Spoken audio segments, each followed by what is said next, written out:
Assalamualaikum warahmatullahi wabarakatuh. Halo semuanya. Selamat datang di my YouTube channel. Oke. Perkenalkan, nama saya Mia Suci Lestari. Saya dari Prodi Sistem Informasi Fakultas Teknik Universitas PGRI Madiun. Dengan NIM 24051020006. Di video kali ini, saya akan membahas tentang topik yang sangat penting dan relevan di era digital saat ini, yaitu analisis proses bisnis. Kali ini presentasi saya buat untuk memenuhi tugas ujian tengah semester mata kuliah analisis proses bisnis. Di sini kita akan kupas tuntas bagaimana sebuah organisasi dapat meningkatkan efisiensi dan daya saingnya melalui pemetaan proses bisnis yang baik. Oke, kita mulai. Yang pertama ada deskripsi singkat terkait analisis proses bisnis. Apa sih analisis proses bisnis itu? Analisis proses bisnis adalah kegiatan untuk mempelajari, memahami, dan mengevaluasi alur kerja atau workflow dalam suatu organisasi atau perusahaan dengan tujuan untuk meningkatkan efisiensi, efektivitas, dan produktivitas. Analisis ini mencakup identifikasi aktivitas utama, pelaku proses, input-output, serta teknologi yang digunakan. Next, masuk ke framework analisis proses bisnis. Di sini saya akan menerangkan tentang Business Process Maturity Model atau BPMM. BPMM adalah kerangka atau alat untuk mengukur seberapa matang, terstruktur, dan efisiensi suatu proses bisnis dalam organisasi. Yang pertama, pengertian dari BPMM adalah model yang digunakan untuk menilai dan meningkatkan kematangan atau tingkat kesiapan dan pengelolaan proses bisnis dalam suatu organisasi. Tujuannya adalah agar menjadi efektif dan efisien, serta proses bisnis tersebut dapat dikembangkan secara berkelanjutan. Karakteristik dari BPMM sendiri ada 1, pendekatan bertingkat, yang dimana ada 5 level kematangan proses bisnis. Dan yang kedua, berorientasi pada peningkatan kualitas proses. Yang ketiga, mengukur sejauh mana proses terdokumentasi, distandarisasi, dan dikendalikan. Dan yang keempat, cocok untuk manajemen perubahan dan peningkatan proses. Kita lanjut ke komponen dan level kematangan dari BPMM. Komponen dari BPMM yang pertama ada level kematangan, di mana level kematangan ini ada 1, inisial atau ADHOC. Karakteristik utamanya, proses tidak terdokumentasi, tidak standar, tergantung individu. Yang kedua ada manage. Proses mulai terdokumentasi dan ada pengelolaan dasarnya. Yang ketiga, define. Karakteristik utamanya, proses standar digunakan di seluruh organisasi. Yang keempat, ada quantitatively managed, yang dimana proses dimonitor dan dikendalikan menggunakan data dan metrik. Yang kelima, ada optimizing, yang dimana proses secara berkelanjutan diperbaiki menggunakan inovasi dan analisis. Kita kembali ke komponen. Yang kedua ada prosedur standar. Dan yang ketiga ada indikator kinerja atau KPI. Digunakan untuk mengevaluasi keberhasilan proses. Yang keempat ada perbaikan berkelanjutan, di mana fokus pada peningkatan proses secara rutin. Penerapan dari BPMM. Biasanya BPMM ini digunakan dalam pengelolaan proyek IT, manajemen mutu, produksi, pelayanan publik, hingga sistem manajemen SDM.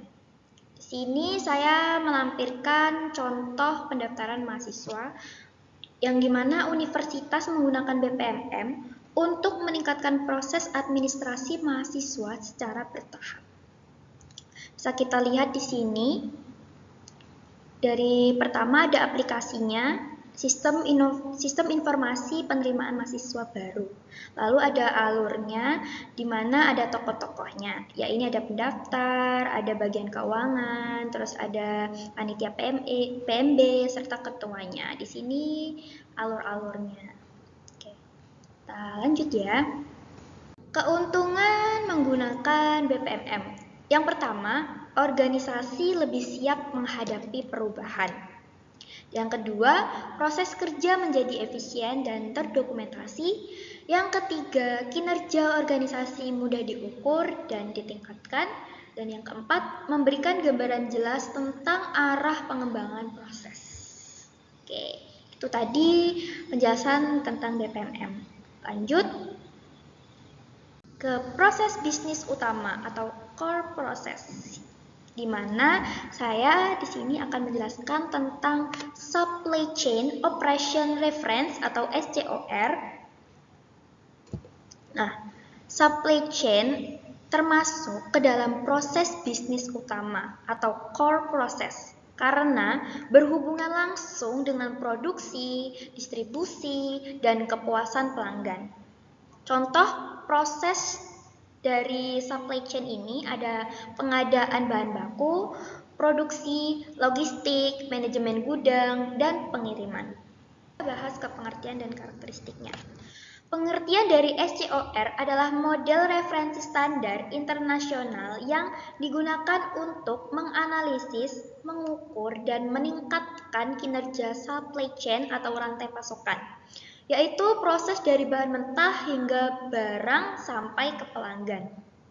Karakteristik dari proses ini, yang pertama fokus pada efisiensi seluruh rantai pasokan, menyediakan standar dan metrik untuk evaluasi performa supply chain. Dan yang ketiga, memungkinkan organisasi untuk membandingkan kinerjanya dengan perusahaan lain atau benchmarking.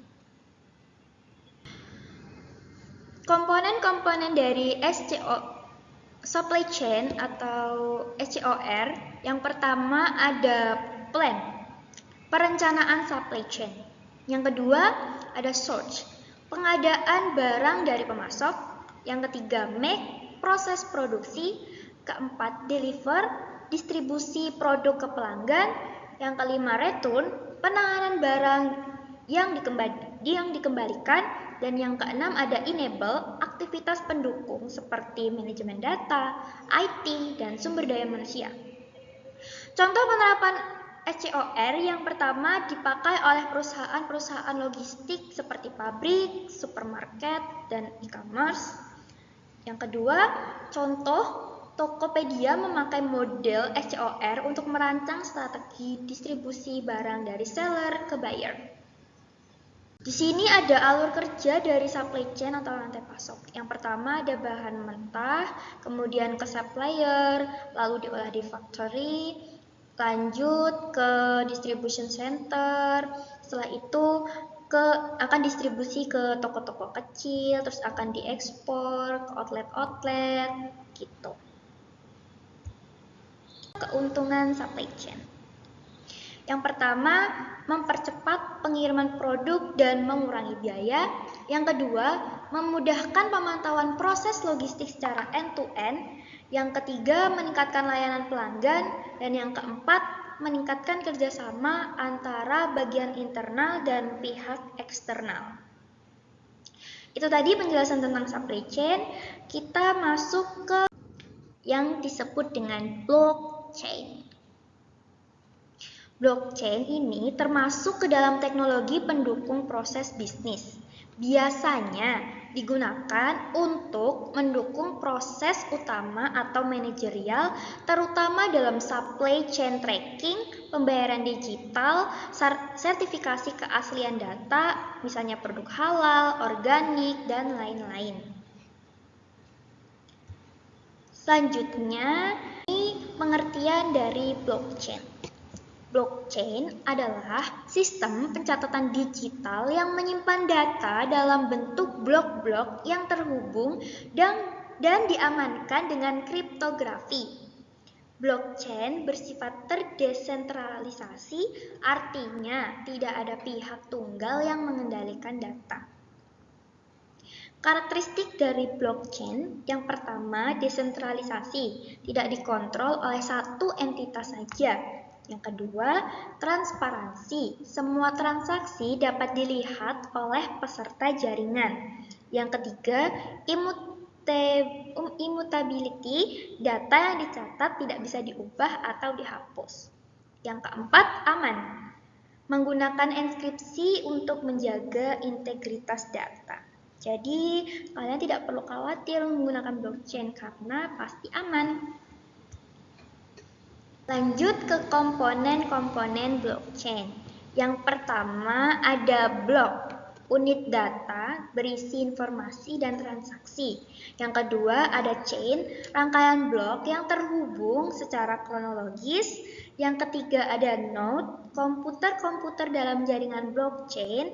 Dan yang keempat, konsensus mekanisme atau protokol untuk menyetujui transaksi. Contoh, proof of work and proof of stake. Penerapan blockchain yang pertama ada di cryptocurrency yang digunakan oleh Bitcoin, Ethereum. Yang kedua ada sistem sertifikat digital yang seperti tadi yang saya singgung seperti sertifikat halal dan yang lainnya. Yang ketiga digunakan pada supply chain tracking.